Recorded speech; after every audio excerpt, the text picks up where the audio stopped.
राधे राधे। आप सभी को मेरा प्रेम भरा नमस्कार। तो आप सभी का फिर से स्वागत है मेरे एक नए वीडियो में। फिर मैं आपके सामने हाजिर हूँ कुछ नया ताज़ा लेकर। तो आज मैं आपके लिए लेकर आई हूँ गंगा दशहरा क्यों मनाया जाता है और इसका महत्व क्या है और हमें क्या क्या इसके लिए, जब गंगा दशहरा हो तो हमें क्या क्या करना चाहिए और इसके पीछे की कहानी वो मैं आपको बाद में दूसरा वीडियो बनाऊंगी उसके लिए, क्योंकि अगर मैं कहानी भी बताऊंगी इसमें तो बहुत लंबा वीडियो हो जाएगा। तो इसलिए आज मैं अभी इस वीडियो में तो सिर्फ़ और सिर्फ यही बताऊंगी कि ये क्यों मनाया जाता है और ये कब आता है और इसको कैसे मनाया जाता है। तो जैसा कि हम सब जानते हैं कि गंगा दशहरा आने वाला है। तो गंगा दशहरा ज्येष्ठ शुक्ल पक्ष की दशमी को मनाया जाता है। ज्येष्ठ मास के शुक्ल पक्ष की दशमी को मनाया जाता है। और इस दिन क्या हुआ था, इस दिन जो गंगा जी हैं, गंगा माँ हैं, वो पृथ्वी पर अवतरित हुई थी गंगा दशहरा वाले दिन। तो इसी दिन ज्येष्ठ शुक्ल पक्ष की दशमी को हस्त नक्षत्र में गंगा का अवतरण हुआ था। गंगा को जैसे कि हम जानते हैं कि विश्व की सबसे पवित्र नदी माना जाता है। जब गंगा माँ इस पृथ्वी पर आई तो यहाँ जो बंजर ज़मीन पड़ी थी वो उपजाऊ हो गई और चारों तरफ हरियाली ही हरियाली छा गई। जैसे कि वराह पुराण के अनुसार माँ गंगे 10 पापों का नाश करती हैं, इसीलिए हम इसे दशहरा कह के पुकारते हैं और दशहरा इसको कहा जाता है इस दिन को। तो कुछ हिंदू धर्म की कुछ मान्यताएं हैं दशहरे को लेकर।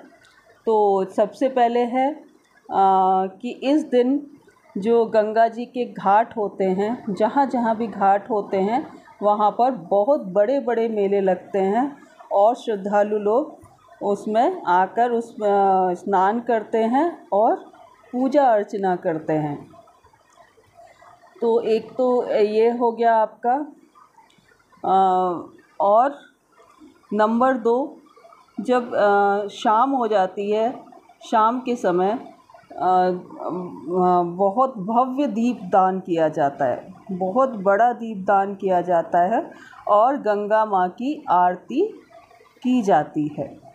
नंबर 3, इस दिन गंगा जी अथवा किसी दूसरी पवित्र नदी में सपरिवार स्नान करना चाहिए। अपने परिवार के साथ स्नान करेंगे तो ज़्यादा उसका महत्व है।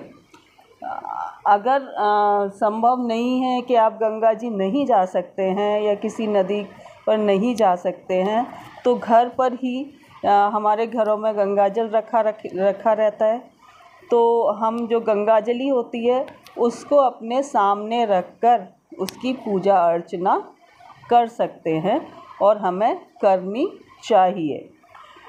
नंबर 4 है, स्कंद पुराण के अनुसार इस दिन दान का भी बहुत महत्व है। स्कंद पुराण में ये लिखा हुआ है कि इस दिन दान देना चाहिए। जैसे कि हम सब जानते हैं कि गंगा दशहरा गर्मी ऋतु में आता है, ग्रीष्म ऋतु में आता है। तो गर्मी की वजह से हमें श्रद्धालु लोग क्या क्या दान करते हैं, जैसे छतरी हो गया, ठीक है, छतरी, वस्त्र, कपड़े, जूते, चप्पल, पेय पदार्थ, जैसे पेय पदार्थ में आ गया आपका शरबत, लस्सी, इस टाइप के पदार्थों का दान किया जाता है और उसका महत्व भी ज़्यादा बताया गया है। और एक ऐसी भी मान्यता है, जैसे बहुत सारे परिवार होते हैं तो वो क्या करते हैं कि अपने घर के दरवाजे पर, जो उनका मुख्य द्वार होता है घर का, उस पर 5 पत्थर रखकर पूजा करते हैं 5 पत्थर से, और उनको पीर समझा जाता है। 5 पीरों की पूजा करते हैं और फिर चूरमा बनाकर चूरमा का प्रसाद बनाकर साधु संत फ़कीरों को बांटा जाता है, दान दिया जाता है, और ब्राह्मणों को भी दान दिया जाता है। और इस दिन अनाज को दान करने का भी बहुत महत्व है। अनाज दान करना चाहिए। इस दिन काशी के दशाश्वमेध घाट पर, वहाँ पर काशी में दशाश्वमेध घाट है, वहाँ पर 10 बार स्नान करके शिवलिंग को 10 संख्या के गंध मतलब खुशबू, 10 संख्या के गंध, पुष्प, दीप, नैवेद्य, फल आदि से पूजन करके फिर रात को जागरण किया जाता है। उसका बहुत महत्व बताया गया है। तो इस दिन हमें जागरण भी करना चाहिए। नंबर 8, माँ गंगा की आराधना के लिए एक मंत्र जाप करना चाहिए, जो मैं अभी आपके सामने उच्चारण कर रही हूँ। नमो भगवते दश पाप हाराय गंगाए नारायणे रेवत्ते शक्तिवाय आमतोये विश्व स्वरूपिणे नंदित्ये ते नमो नमः। तो हमें इस मंत्र का जाप करना चाहिए गंगा जी की पूजा करने के लिए, आराधना करने के लिए। तो ये तो हो गया इसका महत्व और इसके आराधना पूजा कैसे की जाए और हमें क्या क्या करना चाहिए गंगा दशहरा वाले दिन। तो जैसा कि अब इसके पीछे क्या कथा है वो तो मैं जब इसके लिए मुझे दूसरा वीडियो बनाना पड़ेगा। अभी मैं बहुत छोटा सा ही बता देती हूँ कि जैसा कि हम सब वैसे भी जानते हैं कि जो गंगा जी का अवतरण हुआ था वो किस वजह से हुआ था, कौन लेकर आया था गंगा जी को। तो इस गंगा जी को राजा भागीरथ लेकर आए थे अपनी कठोर तपस्या के द्वारा।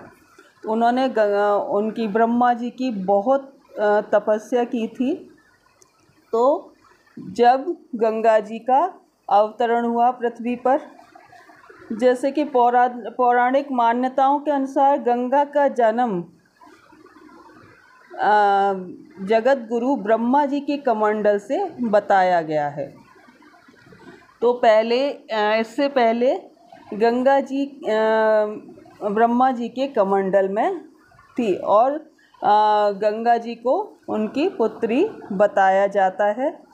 और गंगा जी को हिमालय की पुत्री भी कहा जाता है कुछ मान्यताओं के अनुसार।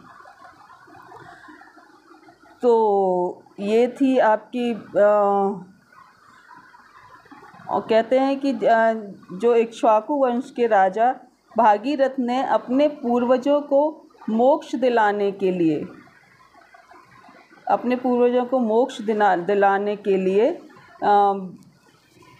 ये संकल्प लिया था कि मैं गंगा जी को पृथ्वी पर अवश्य लेकर आऊँगा।